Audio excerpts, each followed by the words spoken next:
சீரிஸ்ல chapter 2ல என்னென்ன topics இருக்கு அதை எப்படி படிக்கலாம்னு பார்த்தலாமா. ஃபர்ஸ்ட் நம்மளுக்கு தெரியறது பாலினாமியல். இந்த சாப்டர் ஃபுல்லா பாலினாமியல்ஸ் பத்தி படிக்க போறோம். அப்போ பாலினாமியல்ல நம்மளுக்கு என்னன்னு தெரியணும். அண்ட் அந்த பாலினாமியல் முன்னாடி 9th கிளாஸ்ல நீங்க அதுக்கு டிகிரி படிக்கிறது, ஜென்ரல் ஃபார்ம், இது எல்லாமே பார்த்துருப்பீங்க.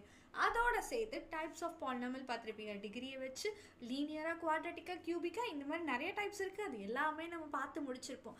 அந்த பாலினாமியல்ஸ் கூட ஜியோமெட்ரிக்கல் ரெப்ரசன்டேஷன், டைப்ஸ் ஆஃப் பாலினாமியலோட ஜென்ரல் ஃபார்ம்ஸ் எல்லாமே பார்த்துட்டு இந்த சாப்டரில், அதாவது 10th நீங்கள் என்ன படிக்க போகிறீங்கன்னா அதோட ஜியோமெட்ரிக்கல் ரெப்ரசன்டேஷன் தான் பார்க்க போகிறோம்.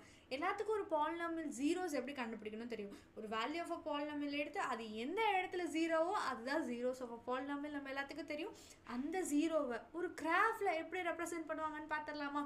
ஸோ அதை பற்றி படிக்கிறது தான் இந்த சாப்டர் 2ல் பார்க்க போகிறீங்க. அது ஒரு மேஜர் டாபிக். அப்படின்னா அடுத்த டாபிக் என்னென்னா ரிலேஷன்ஷிப்பில் நீங்கள் வேறு எதுவும் யோசிக்க வேண்டாம். ரிலேஷன்ஷிப் பிட்வீன் ரூட்ஸுக்கும் அந்த ஜீரோ